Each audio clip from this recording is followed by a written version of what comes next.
Kasdan fans, magbibigay lang po ako ng mabilisang updates tungkol po sa Hello Love Again. Yung cast po mga sombreros ay nasa Hong Kong na po, yung ibang cast. Especially po sina Sir Jeffrey Tam at saka si Ma'am Lovely. That's according din po sa Instagram account ni Sir Jeffrey. Tapos marami ang nagtatanong, bakit sa Hong Kong pa rin yung venue or yung setting mga sombreros o yung lugar na pagsushootingan? Dahil po doon po nagtapos ang Hello Love Goodbye, di ba? So isa pang update dito mga sombreros ay magkahiwalay sina Ma'am Catherine at saka si Sir Alden mga sombreros na pagsushootingan, kasi si Kath nga ay papunta na siya ng Canada, tapos si Alden naman ay nasa Hong Kong pa. So yun po yung takbo ng ng setup nila mga sombreros, kasi marami nagtatanong bakit di ba dapat sa Canada na lahat, ganun. So hindi po. Yung mga cast na yung mga cast na iba, syempre kung saan sila nagtapos dun sa Hello Love Goodbye ay dun pa rin yung location nila mga sombreros. Tapos quick update lang din po, si Sir Alden po pala ay nakauwi na from Thailand, kasi nung concert ni Sir Darren kung saan nga si Ma'am Catherine nandun, na biniro ni Vice Ganda, ay nung time na nasa Thailand siya, parang he was shooting endorsement din po yata or campaign sa Thailand. Nakikita natin mga sombreros, naisip ko lang si Ma'am Catherine yung unang nag-shoot doon ng endorsement niya, tapos next naman nga si Sir Alden. Parang alam niyan, parang coincidence lang ba ito o talagang kilala sila dun sa Thailand ng mga kumpanya, ng mga advertising companies mga sombreros, kung bakit sila yung kinukuha. Pareho silang kinukuha mga sombreros na maging campaign artists or mga endorsers mga sombreros. So yun, naisip ko lang po mga sombreros. Tapos may napanood akong video dito kung saan si Direk Cathy ay nagkwento na pahihirapan ba dito sa Hello Love Again si Ma'am Catherine, kasi 'di ba nagkaroon sila ng tampuhan that time sa Hello Love Goodbye, yung sa interview nila sa Magandang Buhay. Medyo pinahirapan kasi ni Direk Cathy si Kath doon para makuha nila yung mismong timpla, kumbaga pa yung emotion na dapat na lumabas kay Catherine ay pinalabas, parang kumbaga pa gumawa ng way si Direk Cathy para magalit palalo si Catherine, para pahirapan siya physically, mentally, and emotionally, para lumabas mismo yung kailangan doon sa kumbaga pa sa pelikula mga sombreros, and nagtagumpay nga si Direk Cathy. So ngayon ang tanong ay pahirapan ba daw lalo si Ma'am Catherine? So ang punto niya dito or parang gusto niya sabihin ay opo mga sombreros, na pahirapan ng level 2 si Ma'am Catherine para ulit sa mas lalo daw gumanda yung takbo ng istorya or yung pelikula mga sombreros.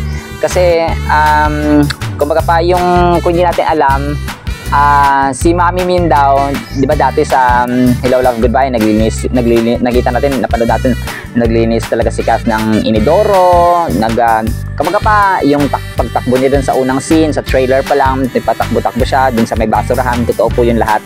Tapos yun nga, sabi ni Direk Cathy kay Mami Min, sabi niya, side note lang po, sabi niya ay huwag nating tulungan, kasi di ba kumbaga pa lumaki si Ma'am Catherine sa Karangyaan. Kasi di ba bata pa lang siya, artista na siya, tapos si Mami Min din negosyante. Alam mo yun, so lumaki siya sa kumbaga pa hindi niya napagdaanan yung maganong hirap bilang OFW. So yun nga, sabi ni Direk Cathy ay pinaranas nila kay Kath yung alam mo maging mahirap or maging OFW, gaano kahirap yung magiging DH mga sir. So talagang reality, kumbaga pa totoo na ginagawa yun ni Ma'am Kath dun sa mismo movie. So yun po mga sombreros, yun lang po ang ating quick update. At ang ating tula ay pinamagatan ating diploma. So ang ating tula mga sombreros ay medyo itatouch ko na yung life, yung kumbaga pa yung realidad ng buhay sa ngayon na nangyayari. Diploma. Anak ka bang nag-aral at sa katatapos lang na graduation ay nag-uwi ng diploma? O nag-aral ka pero nagka-jowa, nabuntis, nagkaanak, at birth certificate ang inuwi mo sa iyong ina? Ang pangyayaring ito ay labis ba nating ikalungkot, ikagalit, o ikatuwa? Bilang isang hamak na kasombrero ay nais kong magbigay ng kaunting paalaala. Edukasyon sana'y unahin natin at bigyan ng labis na malaking halaga. Dahil makapag-aantay naman ang pagjojowa kung meron ka ng college diploma. Tanong pa ng iba, diploma ba o diskarte? Para sa akin ay parehong napaka-importante. Dahil lalong dumarami at lumalaki ang chance ng nagtapos. Trabaho'y madaling mahanap, makakaahon sa sumpa ng hirap at hikahos.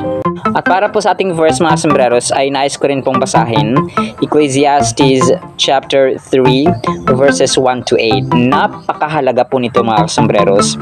Everything has its time.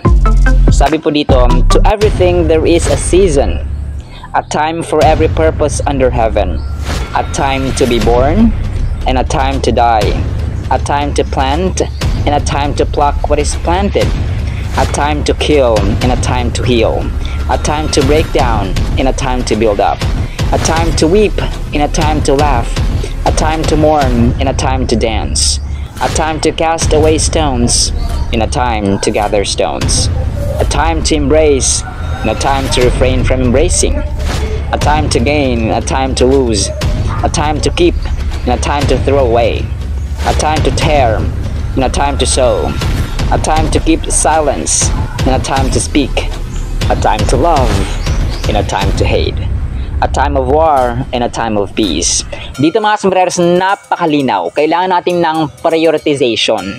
Kung kaya marami ngayon ang mga bata, ang generation ngayon natitisod na dapat a time to learn muna sila.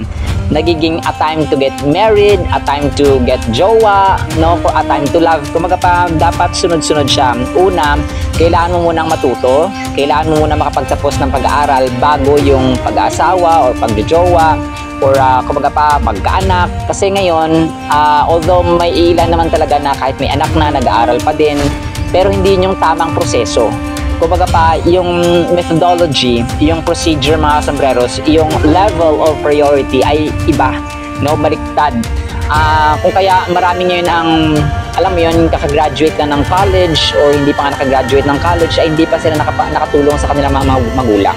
Mahirap kaya mga sombreros na may anak ka, pinag-aaral mo, tapos nagtapos or hindi nakapagtapos, ginastusan mo, talagang oras, panahon, singot pa, pawis, yung dugot pawis mo yung bilang magulang ha, dugot pawis mo yung binuhos mo para mapag-aral yung anak mo, tapos hindi sila nakapagtapos kasi nagkaroon ng jowa, nagkaroon ng sariling pamilya. Masakit yun. Sobrang sakit nun mga kasompreros. You cannot feel the pain and suffering of a parent kapag hindi ka naging ganoon. Well, mahirap na, no? Kasi kapag ganoon na, kumbaga pa magiging cycle siya. Kung mahirap na kayo, nag-asawa pa ng maaga, hindi nakapagtapos, hindi nagkaroon ng disenteng trabaho, parang kumbaga pa cycle na lang yung kahirapan. Kung yung lolo ng lolo mo mahirap, kung yung lolo mo mahirap, yung parents mo mahirap, tapos ikaw dumagdag ka pa sa kahirapan, and then yung susunod mo na henerasyon, kapag hindi mo pa napag-aral ng mabuti, ay nako, ganun din po ang mangyari. So nakita natin, para siya nagiging sumpa. Yung generation natin ngayon, napaka-mapupusok mga kasombreros, napaka-mapupusok, lalo na sa social media, lalo na pagdating ng cellphones. Nako, ang ligawan ngayon, cellphone na lang, no? Ang ligawan ngayon, text, chat, ganun, post, ganun. Kumaga pa, napakababaw, naging mataas ang level ng technology, pero bumaba yung antas ng kumaga pa pagiging yung worth ng tao, yung value ng marriage, yung value ng relationship ng magjowa or mag-boyfriend ng mag-girlfriend mga sombreros. And dito sa verse natin, talagang sinabi na may time sa pagmamahal, may time sa pag-hate, may times, kumbaga pa, i-hate mo muna yung early relationship. Wag muna, no, parang ganun mga sombreros, kasi makapag-aantayan sila. Sabi ng iba na baka agawin ng iba, agawin parang ganun. Kasi na-engage mo na yung sarili mo in the first place. Kung hindi ka mag-i-engage sa isang relationship, hindi ka kumaga pa magkakaroon ng chance na ma-fall or masaktan, kasi nga you didn't engage yourself sa isang relationship na dapat ay nag-focus ka muna sa pag-aaral. Masakit ito mga sombreros, lalo na sa side na magulang. Kung kaya ikaw magulang, you have to, kumbaga pa, mahalin mo yung anak mo at saka disiplinahin ng bata pa. Okay? Simula pagkabata, kailangan, palakihin mo sila sa salita ng Diyos. Kasi, kapag pinalaki mo sila sa salita ng Diyos, magkaroon sila ng pagmamahal. Kasi, hindi mo maiiwasang hindi mahalin at saka disiplinahin ng may pagmamahal ang iyong anak kapag lumaki sila sa Biblia. Because God and the Bible will teach us how to discipline our children with love. Iba kasi yung marahas tayo, yung kumbaga pa, puro lang tayo saway ng saway sa ating mga anak, puro lang tayo, kumbaga pa, disiplina without love. And hindi naman po sa kasi marami ako na-observe na pinalaki nila yung kanilang anak na kumbaga pa, tulad sa isa, may napanood ako, sabi niya, sinabi nung nanay dun sa anak na parang 4 years old yata, anong ibig sabihin ng pamalo? Love. Okay? So, ibig sabihin, nagdisiplina sila ng tama. Kasi, yung mga anak natin, mga sombreros, kapag malaki niyan, kapag kumbaga 13 and above, kapag dinisiplina mo yan, nako, pupunta yan sa barkada, pupunta sa kaibigan. So, nagiging masama tuloy yung magulang. Okay? Kumbaga pa, sa mata nila, istrikto, parang marahas yung magulang, kumbaga pa, hindi sila binibigyan ng freedom. Kasi, nung maliit pa lang, hindi mo sila dinisiplina. Okay? Kapag bata pa yung anak mo, tapos sinasampal-sampal ka, sasaktan ka, huwag kang pumayag. Kasi matututo yan at saka kumaga pa matutolerate na yung pagsampal, yung pagpalo, yung pagkurot, yung paggawa ng masakit sa nanay, sa tatay, okay lang. No? That's a bad influence or that's a bad example mga sombreros para sa mga kabataan. So yun po, no? Pero ang bottom line natin dito mga sombreros ay turuan natin yung ating mga anak na kung pag-aaral muna. Kasi may stages ang buhay. Hindi siya kumaga pa walang shortcut. Kasi talagang pag dumikit yung katawan ng lalaki at saka babae, no, talagang mag-i-spark yan, no? Mag-i-spark yan mga sombreros and mag-create ng supling. Di ba?